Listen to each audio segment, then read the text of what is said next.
So the last years, we were helping our customers to virtualize their production facilities. So this means to create virtual twins of their factories. This helps our customer to simulate different production scenarios, to identify if there are any bottlenecks or other issues in a production concept. But now we have a new challenge, a new player on the market. We have humanoid robots, we have AMRs, autonomous mobile robots, bringing this physical AI.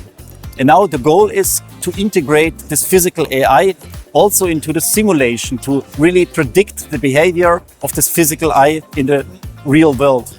And this is the key of the partnership with NVIDIA now, to integrate these Isaac Sim libraries into our virtual environment to give a more precise simulation result.